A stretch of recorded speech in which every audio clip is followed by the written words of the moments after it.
स्वागत है आप सभी का हमारे अमेजिंग से प्लेटफॉर्म मेडून एक्सेस पे। तो आज हम स्टार्ट करने वाले हैं न्यूटन लॉज ऑफ मोशन का लेक्चर नंबर 7, जिसमें हम देखने वाले हैं फोर्सेस के बारे में। क्या हमारा किसी भी बॉडी पे कितना तरह का फोर्स होता है और कैसे कैसे फोर्स लगता है।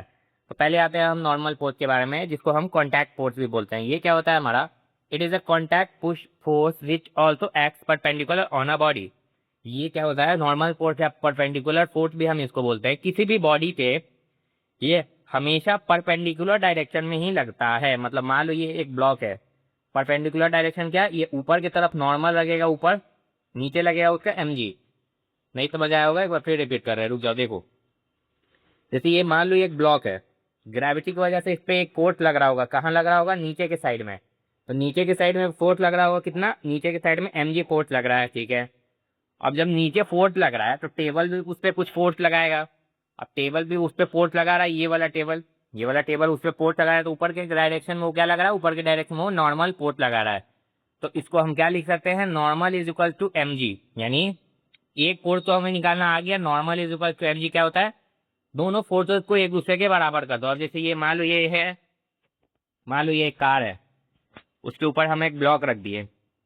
ये ब्लॉक नीचे की डायरेक्शन में उस पर क्या लग रहा है? mg फोर्स लग रहा है। और ये कार उस पर ऊपर की डायरेक्शन में क्या लगा रहा है? ऊपर की डायरेक्शन में ये फोर्स लगा रहा है, जिसको हम नॉर्मल फोर्स बोलते हैं। ये परपेंडिकुलर फोर्स होता है, हर ऑब्जेक्ट पे ऊपर की डायरेक्शन में लगता है। नेक्स्ट देखते हैं हमारा इसमें नेक्स्ट और क्या आ रहा है। एक ब्लॉक रखा हुआ है हमारा, ठीक है, और एक ब्लॉक रख दिया, ठीक है। ये मान लो एक ब्लॉक है हमारा, और क्या बोल रहा है देखो, एनबीटी क्या है हमारा? Normal force on box by table. मान लो इस चीज को, ये टेबल है, ठीक है। एनटीवी क्या है? Normal force on table by box, ठीक है। एनबीटी क्या बोलेंगे हम? बॉक्स के वजह से जो टेबल पे नॉर्मल आ रहा है, और एनटीवी क्या है हमारा? टेबल के वजह से जो बॉक्स पे आ रहा है। अब देखो, अब इसमें हमारा क्या बोल रहा है? जैसे इसमें एनबीटी क्या बोले हम? Normal force on box by table. मतलब टेबल के वजह से जो बॉक्स पे नॉर्मल लग रहा है उसको एनबीटी बोल रहे हैं। और ये क्या है? Normal force on table by box. Box की वजह से जो टेबल पे लग रहा है फोर्स, उसको क्या हम बोल रहे हैं? एन टीवी बोल रहे हैं। अब यहाँ पे देखो, ये है, मान लो ये हमारा मास है, नीचे के डायरेक्शन में भी उसका कुछ वेट लग रहा है, और ऊपर भी लग रहा है। इस टेबल, ये मान लो ये एक मशीन ही एक टेबल मान लो इसको, तो ये ऊपर की डायरेक्शन में एनबीटी लग रहा है। एनबीटी क्या था हमारा? Normal force on box by table. Table के वजह से जो उस पर नॉर्मल लग रहा है उसको क्या बोल रहे हैं? एनबीटी। और नीचे की डायरेक्शन में उस पर क्या लग रहा है? एन टीवी लग रहा है। मतलब normal force on table by box. Box की वजह से जो उस पर नॉर्मल फोर्स लग रहा है उसको क्या बोल रहे हैं? एन टीवी बोल रहे हैं। अब जैसे ये देखो, मान लो ये एक अलग कर दिए इसको, ये क्या था? सैटेलाइट, हम इसको अलग ही कर दिए, मतलब मान लो उसमें रिलेटेड था। तो इसके ऊपर की डायरेक्शन क्या लग रहा है? एनबीटी लग रहा है। एनबीटी क्यों लग रहा है? एनबीटी क्या था? Box by table. मतलब टेबल की वजह से जो नॉर्मल लग रहा है, यानी ऊपर की डायरेक्शन में, ऊपर की डायरेक्शन में इसका लग रहा है। और इसका मास है, मान लो ये एस, मान लो इसका मास है, यानी इसको एम भी लिख सकते हो। तो नीचे के डायरेक्शन में उस पर क्या लग रहा है? नीचे के डायरेक्शन में उसमें एम जी लग रहा है। तो इस वाले पे क्या आ गया? ऊपर नॉर्मल और नीचे एम जी आ जाता है। अब आगे देखते हैं हमारा इसमें और आगे क्या बोल रहा है। Force analysis and free body diagram कैसे बनाएंगे देखो। मान लो ये है हमारा मास, ये हमारा दूसरा मास, इसका नाम ले दो ए, इसका नाम दे दो बी। क्या हो गया हमारा? दो मास हो गया, ए बी मास हो गया, ठीक है। अब ए वाले मास पे हमारा क्या क्या लग रहा है? ऊपर की डायरेक्ट इस वाले ब्लॉक की वजह से ऊपर एक नॉर्मल लगेगा, एनबीटी। देखो एक नॉर्मल लगा। और क्या लगेगा उस पे? नीचे के डायरेक्शन में एमजी लगेगा, तो नीचे एमजी भी लग रहा है। अब एन, इसका ए बी का भी नॉर्मल नीचे आ रहा है। क्या आ रहा है? ए बी का नॉर्मल जो है वो नीचे के डायरेक्शन में आएगा। वो नॉर्मल फोर्स भी तो लगाएगा, क्योंकि देखो न्यूटन थर्ड लॉ के हिसाब से अगर ऊपर कोई फोर्स लग रहा है तो वो तुम्हारा नीचे भी लगेगा, लगेगा ना। जैसे ये वाला ए है, ए वाला जो ब्लॉक है, ये इस पे कांटेक्ट में है तो इस पे एक नॉर्मल लगाएगा, और ये उस पे भी एक ऊपर के साइड में नॉर्मल लगाएगा, लगाएगा ना। तो एन ए बी आ गया हमारा इसमें। बी वाले में क्या है? एन ए बी बोलो, एन बी ए बोलो, ये है। देखो ये दोनों में लगा, क्यों? क्योंकि दोनों एक दूसरे से कांटेक्ट में है, तो दोनों इक्वल फोर्स एक दूसरे पे लगाया। बाकी इसका मास लगाओ, मास इंटू ग्रेविटी कर दो, मास इंटू ग्रेविटी कर दोगे तो क्या आ जाएगा? इसका फ्री बॉडी डायग्राम इसका आ जाएगा। ये मतलब सर समझ नहीं आ रहा है, मतलब खोपड़ी से उड़ गया। इसको जब पेन और पेपर लेके जब बैठोगे तभी तुम्हारा अच्छे से इसको डायग्राम बना के अच्छे से देखोगे, उसके बाद ही एनालाइज कर पाओगे। ऐसे बताने के वो पे तुमको समझ में नहीं आने वाला है। अब नेक्स्ट देखते हैं हमारा इसमें नेक्स्ट क्या है। नेक्स्ट एग्जांपल आता है हमारा फिर से। एक ब्लॉक दे दिया ए, ये दे दिया हमारा दूसरा ब्लॉक बी, ठीक है, एक ब्लॉक दे दिया ए, एक ब्लॉक दे दिया हमारा बी। अभी क्या बोल रहे हैं हमने, इसको तो अभी ऐसे ही रखे हुए, इधर के साइड से एक कोर्स लगा दिए इस पे, इधर के डायरेक्शन में कोर्स लगा दिए, ठीक है। तो इधर पोर्ट लगाते तो बी वाले ब्लॉक पे तो पोर्ट भी लग रहा है, और ये ब्लॉक क्या करेगा, उस पे पोर्ट लगाएगा। अब ये उस पे पोर्ट लगाएगा तो ये ब्लॉक बोलेगा ये भाई तुम मेरे पे पोर्ट कैसे लगा दिया, हम भी लगाएंगे। तो ये इधर की डायरेक्शन में भी पोर्ट लगाएगा। अब दोनों एक दूसरे से पोर्ट लगा दिया, दोनों एक दूसरे से लड़ भिड़ लिया। अब मान लो ये है हमारा टेबल, तो टेबल की वजह से ऊपर की डायरेक्शन में एक नॉर्मल, और ये टेबल की वजह से ऊपर की डायरेक्शन में इस पे नॉर्मल। तो एग्जैक्ट क्या क्या हमारा इसमें फोर्सेस निकलेगा, दोनों को अलग करके देखते हैं हम।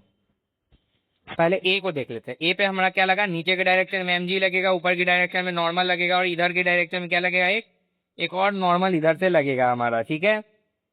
क्या लगेगा हमारा, एक और नॉर्मल इधर से जा रहा है। मान लो इधर एक एक क्या है हमारा इधर, और एक बी वाले में देखो, बी वाले में क्या है, इधर की डायरेक्शन से भी हमारा एक नॉर्मल आ रहा है, आ रहा है ना नॉर्मल, ये की वजह से। नीचे की डायरेक्शन में mg तो आएगा ही वेट, इधर फोर्स लग रहा है, इधर ऊपर की डायरेक्शन में एक नॉर्मल आ रहा है, किसकी वजह से, टेबल की वजह से ऊपर नॉर्मल आ रहा है। तो टेबल की वजह से ऊपर नॉर्मल आ रहा है, नीचे mg जा रहा है, इधर फोर्स तो लग ही रहा था उस पर। और ये nba क्या है, nba हमारा ये ए वाले ब्लॉक की वजह से जो नॉर्मल उस पर आया, इसको बोल रहे हैं nba। तो ये हमारा क्या हो जाता है, फोर्सेज के बारे में, मतलब ब्लॉक्स को पहले अलग अलग एक पेन पेपर लेके ब्लॉक्स को लिखो, और देखो उसमें कहाँ कहाँ से फोर्सेज लग रहा है। तो उसको जब फोर्सेस देखोगे, एनालाइज करोगे, तब ये अच्छे से समझ में आएगा। मतलब सर ये तो खोपड़ी से उड़ गया। अरे भाई आगे देखो, अभी समझ में आ जाएगा। नेक्स्ट देखते हैं हमारा इसमें नेक्स्ट क्या हो रहा है, फिर से एग्जांपल ही है। मतलब इसमें जितना एग्जांपल करते जाओगे, जितना क्वेश्चन करोगे, उतना ही तुम्हारा कॉन्सेप्ट क्लियर हो जाएगा। अब मान लो 5 kg का ब्लॉक है हमारा, इस पे कहाँ कहाँ फोर्स लगेगा, कहीं नहीं। एक नीचे की डायरेक्शन में इसका वेट लगेगा mg, और ऊपर की डायरेक्शन में नॉर्मल। तो N normal is equal to mg करेंगे, 50 न्यूटन हमारा आंसर आ जाएगा। क्यों 50 होगा, क्योंकि 5 इसका मास है और g का वैल्यू हम 10 लेते हैं, तो हमारा नॉर्मल का वैल्यू 50 न्यूटन आ जाता है। नेक्स्ट देखते हैं हमारा नेक्स्ट इसमें और क्या बोल रहा है। अभी फिर एक हमारा क्वेश्चन ही है, क्या बोल रहा है, अभी ब्लॉक दे दिया हमको, 2 kg का ब्लॉक है, ठीक है। एक नीचे 10 kg का भी ब्लॉक है, चलो अच्छी बात है।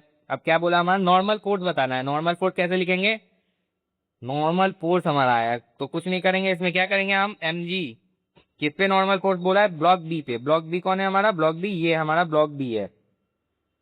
तो इस पे ऊपर की डायरेक्शन में इस वाले की वजह से एक नॉर्मल लगेगा, इस वाले के डायरेक्शन से एक नॉर्मल, और नीचे की तरफ mg लगेगा। तो क्या कर लेंगे हम इसमें, इसमें क्या करेंगे हम, normal is equal to mg आ रहा है हमारा, नॉर्मल का वैल्यू क्या है, नॉर्मल हम निकालेंगे तो 2 हमारा मास आ जाएगा, और ये 10 क्या आ जाएगा हमारा, ग्रेविटी आ जाएगा। हमारा आंसर इसमें क्या आ जाएगा, 20 न्यूटन। 20 न्यूटन क्या आ गया हमारा, तो 20 न्यूटन हमारा इसमें आंसर आ जाता है।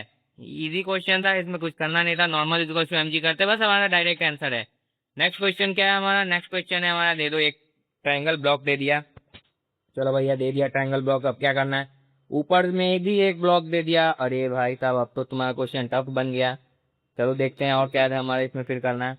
तो इसमें हमको कुछ करना नहीं है, देखो वेक्टर चैप्टर में तुमको बताया होगा रेजोल्यूशन ऑफ वेक्टर्स के बारे में, वही उसका ही यूज आएगा। जैसे ये मान लो mg है हमारा, नीचे के डायरेक्शन में अगर इस पे mg लग रहा है, मतलब इसका ग्रेविटी नीचे के डायरेक्शन में लग रहा है, तो क्या करेंगे, देखो यहाँ पे अगर हमारा थीटा एंगल है, तो यहाँ पे भी हमारा थीटा एंगल आएगा।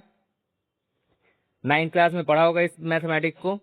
तो यहाँ पे भी हमारा थीटा आएगा। अब थीटा आ गया तो हम क्या करते हैं, कंपोनेंट निकालते हैं इसका। तो थीटा के नीचे हमारा क्या आता है, mg cos थीटा, उसके बाद mg sin theta. mg sin theta आ गया हमारा इसमें। अब हमसे पूछ क्या रहा है इसमें, नॉर्मल बता दो। नॉर्मल क्या है, इस वाले ट्राइंगल वाले ब्लॉक के वजह से ऊपर के डायरेक्शन में एक नॉर्मल, और नीचे के डायरेक्शन में क्या है, mg cos थीटा। तो क्या लिखेंगे हम, नॉर्मल तो हमारा इसमें mg cos थीटा आ जाएगा।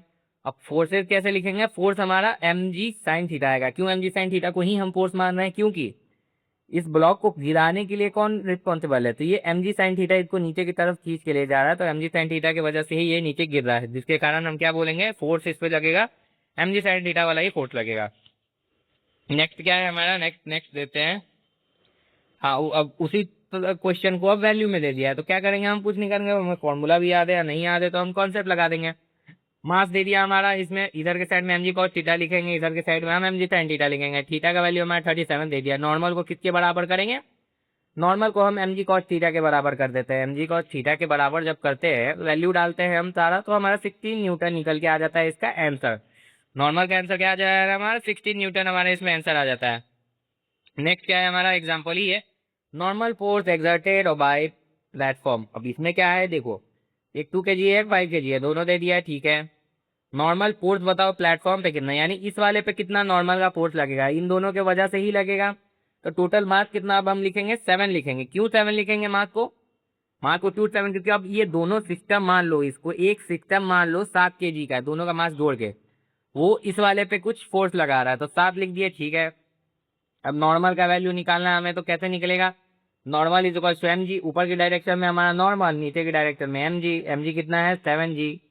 क्या लिखेंगे, 7 जी, यानी 7 × 10 हमारा क्या आ जाएगा, 70 न्यूटन हमारा आंसर आ जाएगा। क्या होगा, 70 Newton, it will be on 5 kg block, यानी 70 न्यूटन हमारा क्या आ रहा है इसमें आंसर, 70 न्यूटन हमारा